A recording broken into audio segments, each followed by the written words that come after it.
Всем привет. Или друг друга Бог очень любите. Бог очень любит вас. Слава Богу. И еще скажите, вы победите.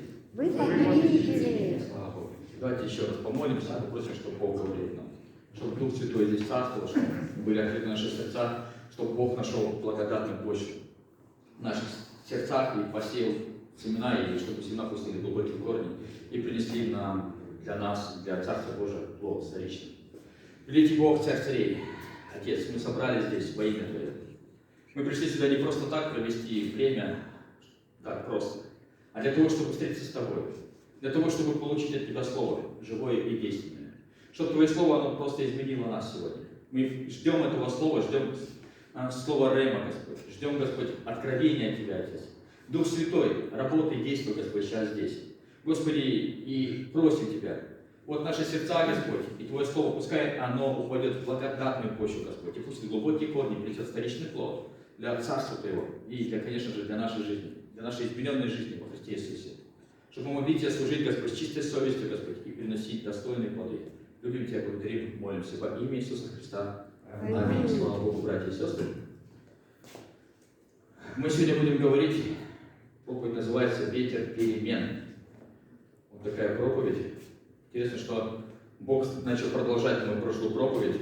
Я смотрел ТБН, там выступали два пастора, да, и они говорили про пустыню израильскую. Они говорили пустыня Эштон. Я такую пустыню не нашел, современная, может, пустыня какая-то другая. Но я нашел пустыню, она называется, ой, сейчас найду, как она называется. Извините, прям. Пустыня Недев пустыня, она занимает большую часть Израиля, она переводится дословно как сухой или как сушить. То есть и на протяжении примерно, знаете, напряжение, например, с мая по октябрь, даже по ноябрь, там не выпадает ни одной капельки дождя. Просто представьте, что это просто засуха. Большая половина года там просто засуха. И там почти ничего не растет. Но когда наступает зима, и проливаются обильные осадки, много дождя, и потом, когда вот приходят морозы, выпадает много снега. Вот именно это то место, где, когда, знаете, снег, знаете, он обеляет, и снег становится, знаете, чем? То, что дает жизнь.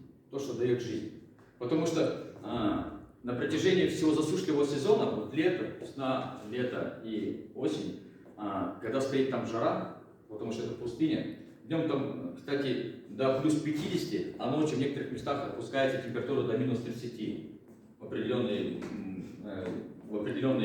периоды времени.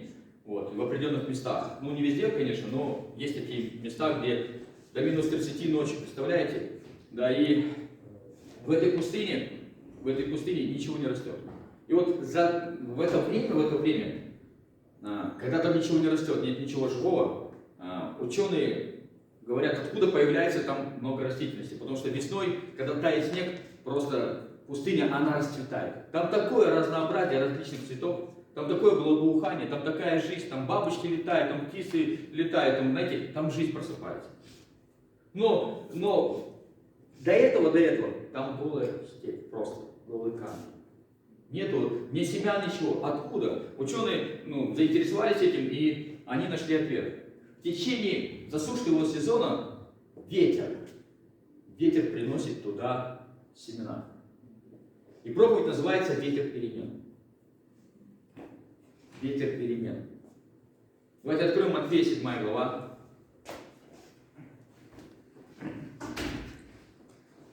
(24-27) стих. Знаменитое местописание.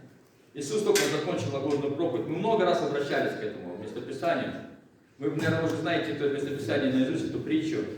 Когда Иисус говорит о доме, который кто построил его на кресте, да, и дом тот разрушился. А кто построил на камне, тот дом устоял. Аминь. Мне нужно будет, знаете, одно откровение оттуда взять.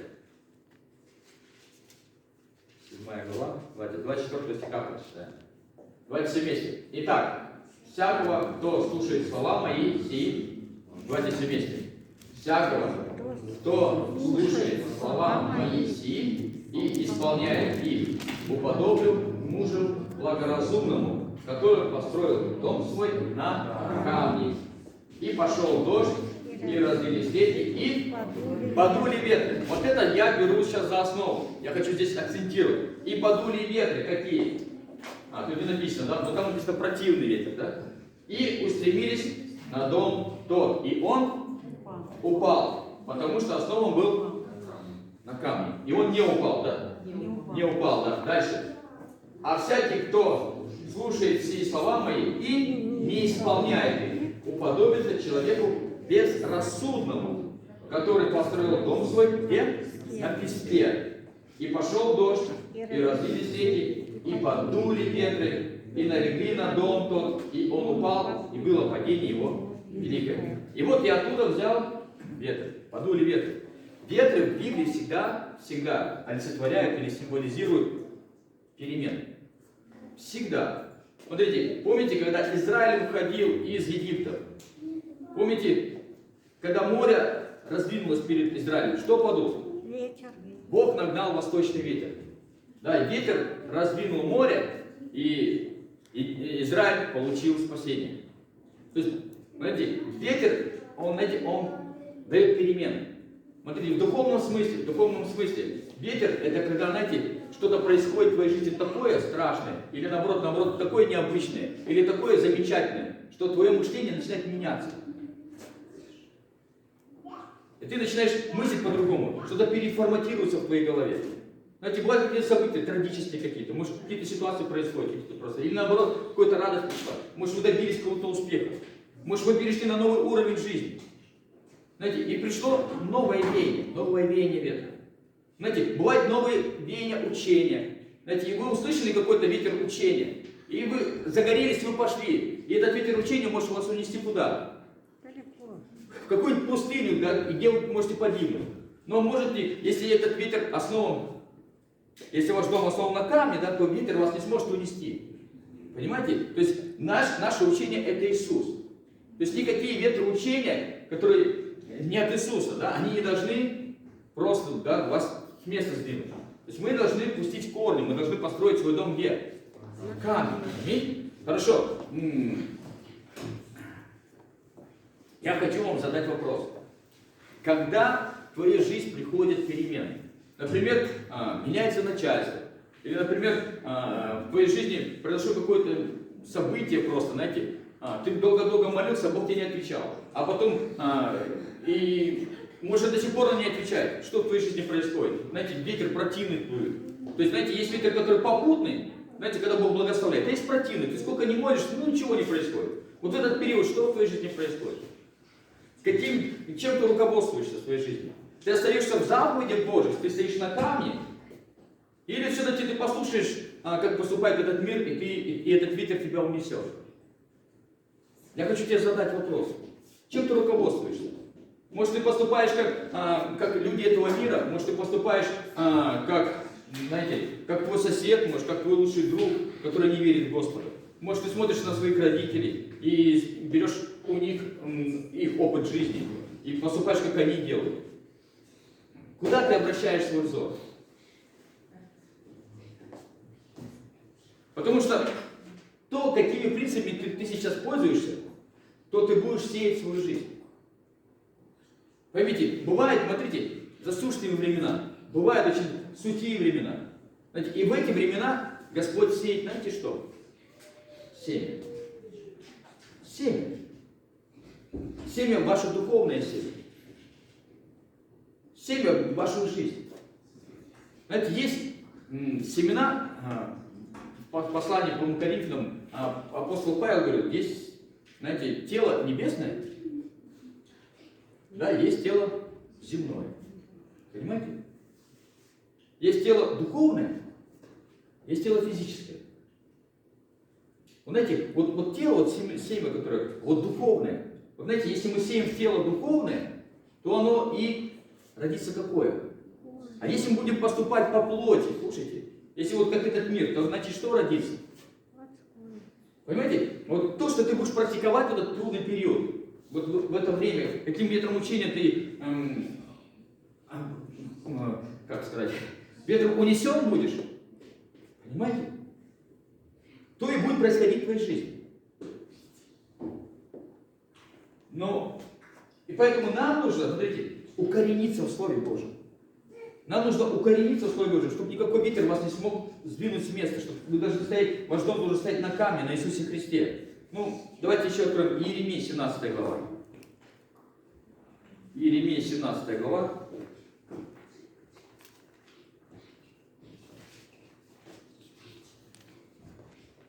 Мы прочитаем 7 стиха, давайте все вместе. Давайте все вместе. Благословен человек, который надеется на кого? На Господа. То есть он корни пустил в Слово Божие, он корни пустил в Бога, он познает Бога. Да? То есть его разум, его мышление, оно взаимосвязано с Богом. Да? То есть он поступает, как Бог говорит. То есть он дом свой построил на камне. Аминь. И которого упование Господь. Дальше. Ибо он будет как дерево, посаженное при водах и пускающее корни свои у потока. Не знает оно, когда приходит зной, лист его зелен, и во время засухи оно не боится и не перестает приносить плод. Я хочу еще подчеркнуть. И не перестает приносить плод. Какая бы засуха ни происходила, какая ситуация ни происходила, какие бы ветры перемен не дули в вашей жизни, вы будете постоянно приносить плод. Плод для Бога. Плод для Царствия Божия. Вы будете примером здесь на земле. Не важно, куда вас Бог посадил, понимаете? Не важно, где вы живете, не важно, где вы работаете. Понимаете? Не место вас меняет, а вы меняете то место, на котором вы находитесь. То есть не мир вас влияет, понимаете? Не ветры учения вас, понимаете, куда-то уносят. А именно вы меняете этот мир. Вы меняете то общество, где вы находитесь. Вы человек влияния. Понимаете?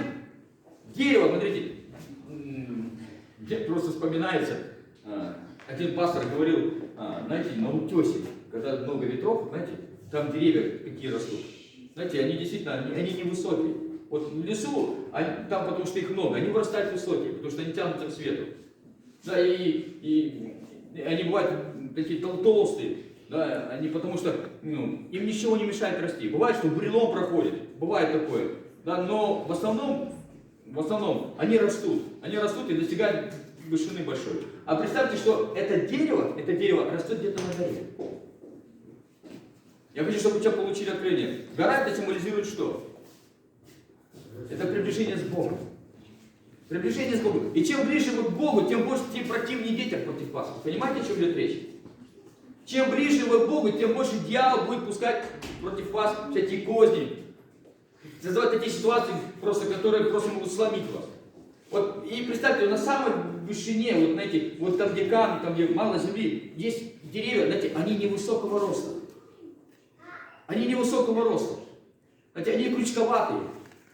Знаете, но они самые сильные. Их древесина самая сильная. Их попробуй выдернуть, их невозможно выдернуть. Их корни пускают, они, знаете, достигают чуть ли не 30 метров.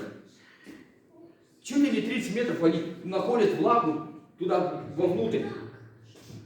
Их невозможно, знаете, выдернуть. Ну, смотрите, но их жизнь, знаете, такая вся корявая, такая вся. Почему? Потому что они постоянно под ветром находятся. Но если ты привязался к этому дереву, да, если ты ухватился за это дерево, ты никогда не упадешь. Почему? Потому что оно очень сильное.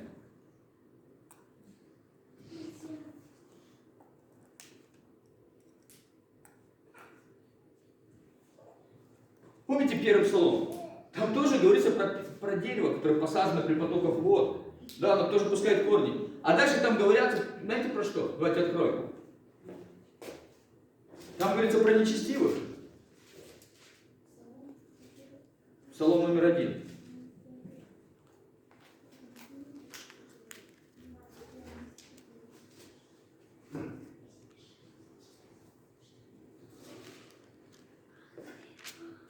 Давайте, с 3 стиха. И будет он как дерево, посаженный при потоках вод, который приносит плод свой во время своей, лист, которого не вянет, и во всем, что он не делает, успеет. И дальше. Не так.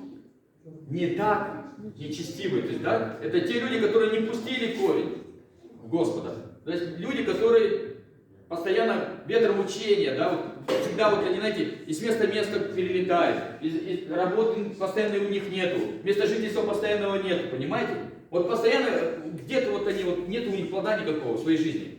И вот, знаете, они и к старости, знаете, у них ни семьи, ничего.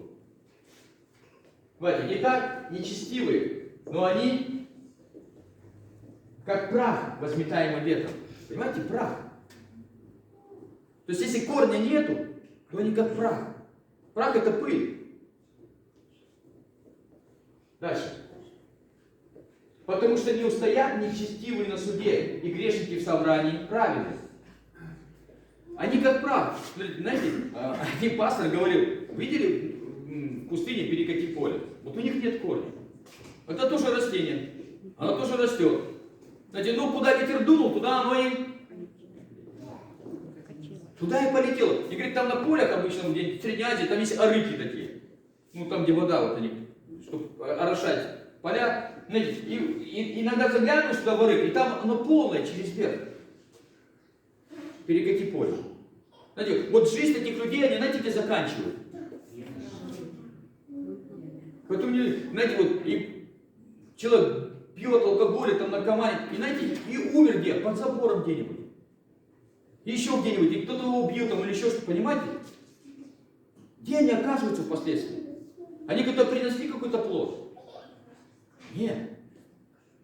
Об этом говорит Библия. Поэтому нам нужно, знаете, укорениться в слове. Построить свой дом на камне. Чтобы никакие ветры учения, никакие противные ветры просто не могли вас сломить. Хорошо. Ну, давайте. Первое. Это нам нужно пустить корни.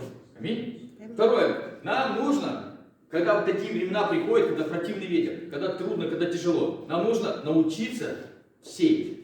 Да, пускать хлеб свой по воду. Потому что не знаешь, когда он вернется. Понимаете? В Галатам, помните, 6 глава, 6-7 стих. Кто помнит? Не обманывайтесь, Бог поругаем не бывает. Что человек посеет, то и пожнет. Сеющий плоть, от плоти пожнет тление. Сеющий дух, а духа пожнет жизнь вечную. То есть мы должны сеять куда? В Слово Божие. Мы должны сеять в Господа. То есть наши мысли должны быть направлены на кого? Тебе трудно, тебе тяжело, ты уповаешь на Бога. То есть ты поступаешь, как говорит Бог. Правильно? И служишь Богу не ради себя ты живешь, но ради ближнего. То есть без заповеди. Возлюби Господа Бога своего всем сердцем, всем разумением, все крепости свои. И вторая, подобная ей, возлюби ближнего своего как самого себя. То есть ты ближнего любишь как себя. То есть ты захотел, увидел колбасу. Я люблю колбасу, ветчину. Значит, я ей должен что? В гости придет кто-нибудь, я ему что должен положить? Вареную колбасу или ветчину положить, предложить? Ветчину. Ветчину, конечно. И потолще еще, понимаете? Потому что я потолще люблю.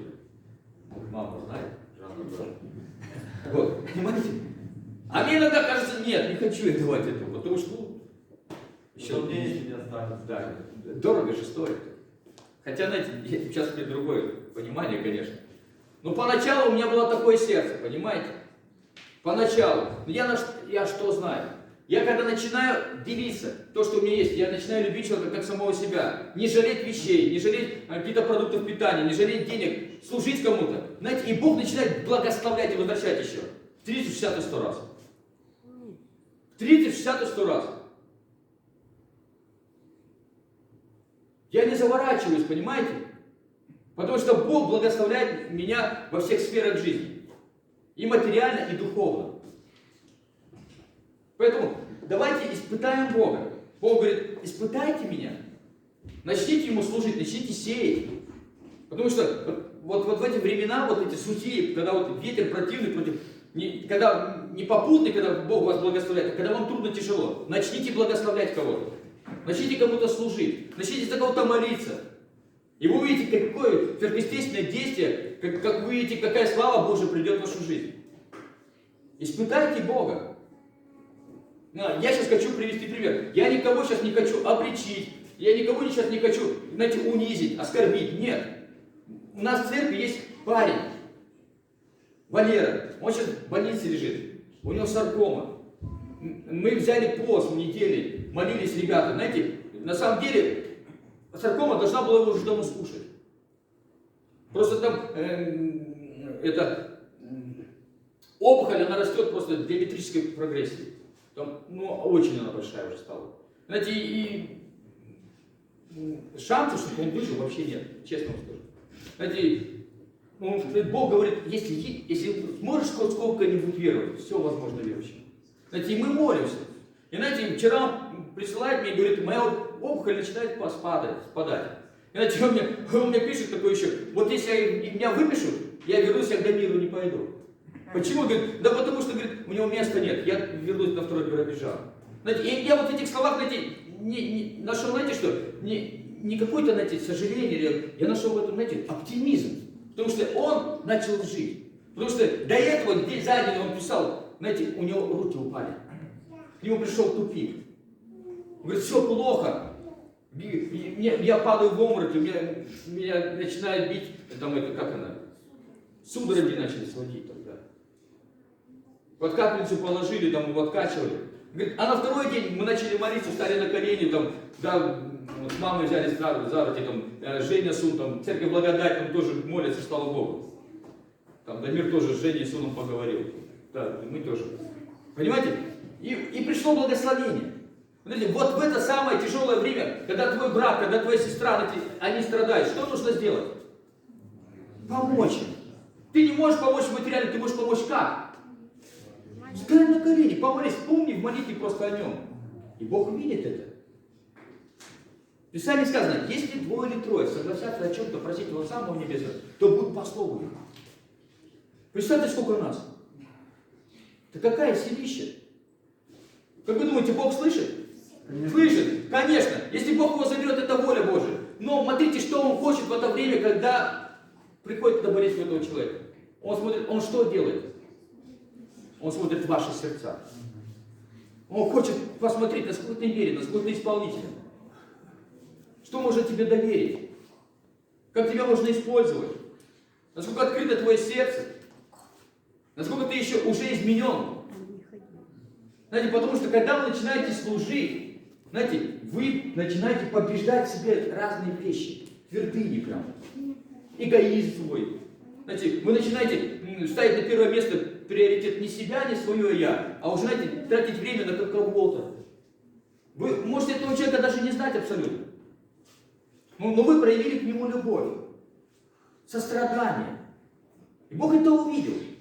Смотрите, знаете, интересно, что и когда Бог начинает отвечать, и вы увидите славу Божию. Например, представьте, что Валера, а мы, наверняка верим, что Бог даст ему исцеление. Представьте, он исцелился. Какая слава! Я тоже был участником его исцеления. Я тоже принимал участие в молитве, я тоже принимал участие в посте, я тоже принимал участие, я материально к нему пришел, помог. Помните, что Иисус сказал? Приходили вы ко мне в больницу? Приходили в тюрьму? Когда я пить хотел, вы меня напоили водой? Как мы тебя должны напоить? Ты где, Иисус? А если дали кому? Одному из малых сих? Малых сих. То есть это мы с вами. Знаете, о чем я хочу сказать? Это говорится в той предпосылке, что, знаете, он овец, знаете, от козлов отделяет. И говорит, вы, говорит, идите, вы прокляты, а вы идите, благословенные овцы, да? И они говорят, как да мы?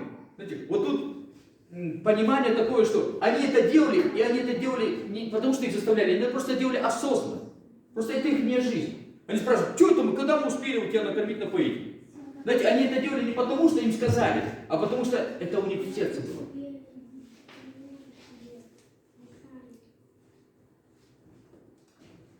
Я хочу, чтобы Бог был в вашей жизни, чтобы это было вашим мышлением. Вот это и есть настоящее христианство. Это и есть настоящее измененное сердце. Сердце, которое изменено изнутри. Знаете, не религиозно, которое надо обязательно помолиться, обязательно вот это сделать. Это религиозность. Вы в этом нигде не увидите Бога. А когда вы искренне идете к Нему, когда вы искренне ищете, вы искренне в Него верите, тогда приходят чудеса. Тогда Бог сверхъестественно действует. Не потому что надо, а потому что люблю.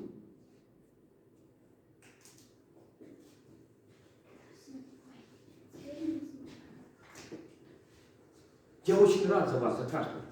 Поэтому второе, это надо сеять семена. Первое, это укореняться. Второе, это сеять семена. Ну и третье, знаете, когда ветер сильный, знаете, что происходит? Очищение. Вот, например, стоит дерево, да, стоит дерево, и на нем бывают такие листья. Зеленые, здоровые, да? Плоды такие здоровые. А бывают, знаете, какие? Червоточина какая-то, больные какие-то, уже, знаете, которые пожелтели, скрученные, там, да, там завелась там какая-то там гусеница. И когда ветер сильный, вот эти все листья что делают? Знаете, вот когда трудно, когда тяжело, знаете, что Бог делает? Он очищает ваше сердце. Он очищает ваше сердце. Он убирает все ненужное. Помните притчу? Я есть лоза, а вы ветвь.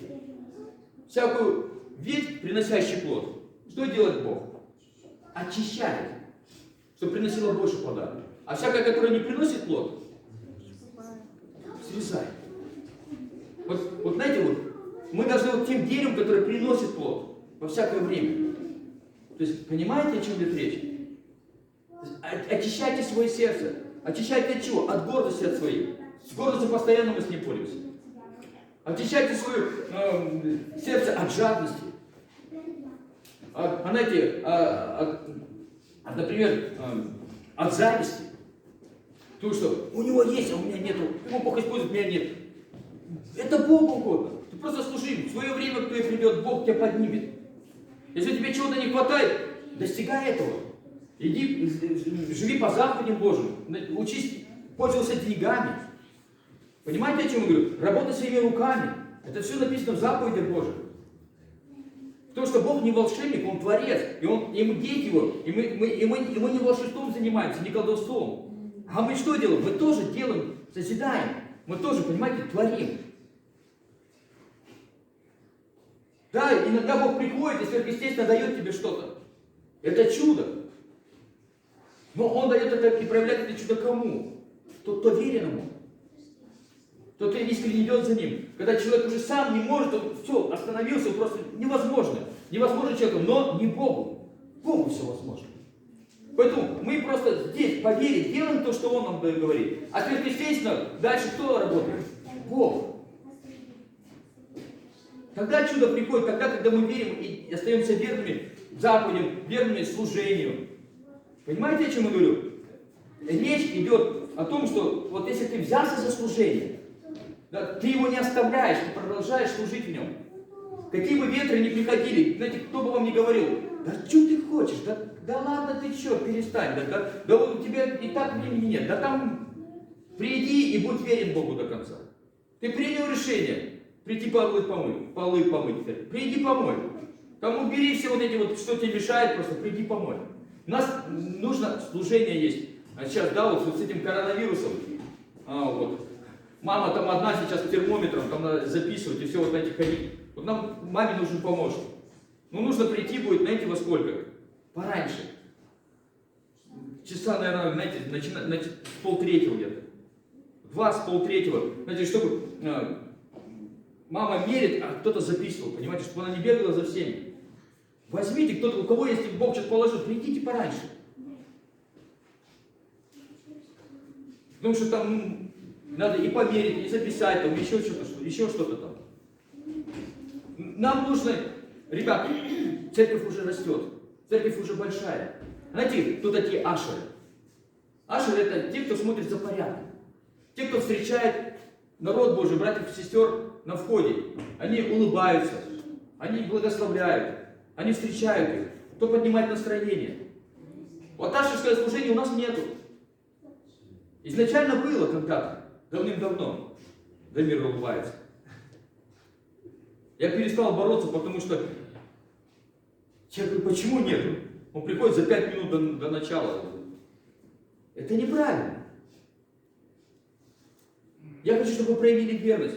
Знаете, если Бог увидит вашу верность, а знаете, как это трудно, как тяжело. Это же надо себя заставить пораньше прийти. Это же надо одеться нормально, чтобы выглядеть, чтобы встречать, да, помыть руки, расчесаться и так далее.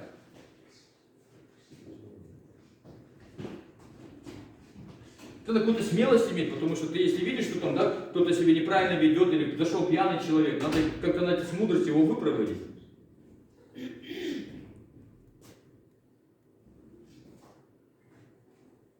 Есть нужда служить нашим детям.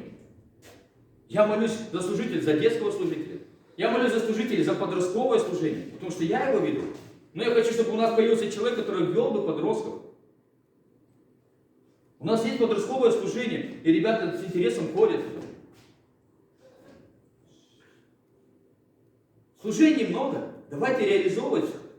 Давайте начнем сеять. Начинать пускать корни, потому что когда вы начинаете служить, вы начинаете пускать корни. Потому что когда вы начинаете служить кому-то, знаете, интерес приходит. Вы видите действия Божие, вы видите чудеса Божие. Вы увидите, как вы будете меняться, и будут меняться те, кому вы служите. Тогда и аминь.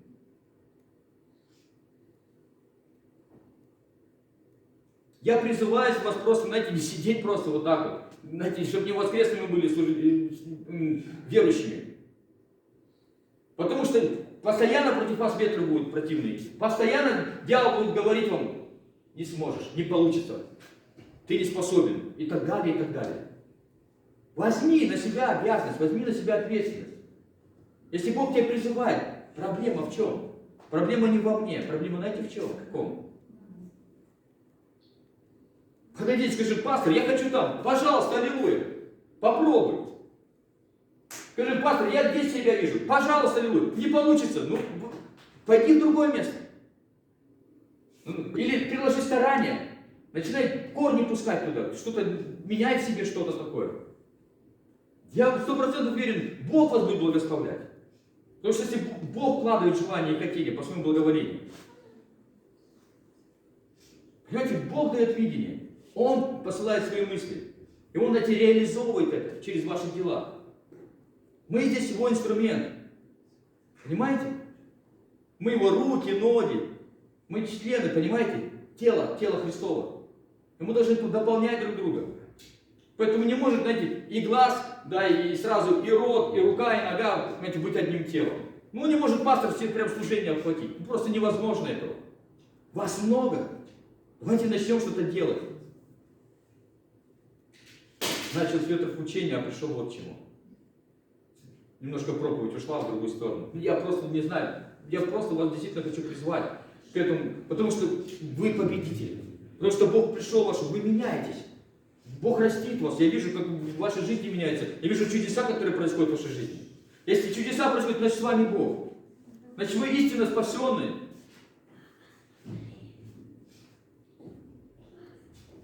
Так ответьте Богу тем же. Третье. Очищай свое сердце. На среднем богослужении мы разбирали Псалом 28. Давайте откроем Псалом 28 и немножко к нему вернусь. Интересно, я готовился к проповеди. Я вспомнил, что когда мы читали Псалом 28, я одно просто стих просто опустил его, не стал его разбирать дословно. Давайте прочитаем. Первого стиха прям. Воздайте Господу, сыны Божии, воздайте Господу славу и честь. Воздайте Господу славу имени Его. Поклонитесь Господу в благоговейном святилище Его. Дальше. Глаз Господень над водами. Глаз Господень, то есть Бог говорит, понимаете? Бог славы возгремел. Господь над водами многими. Возгремел, это значит пришла гроза. Понимаете, да? Дальше. Глаз Господа силен. Глаз Господа величествен. Глаз Господа сокрушает кедры. Господь сокрушает кедры ливанские. И заставляет их скакать, подобно тельцу, Ливан и Сирион, подобно молодому единорогу. Глаз Господа высекает пламень огня, да, молнии, понимаете, гроза, там бурелом, понимаете? Представьте такую, да, ситуацию. Глаз Господа потрясает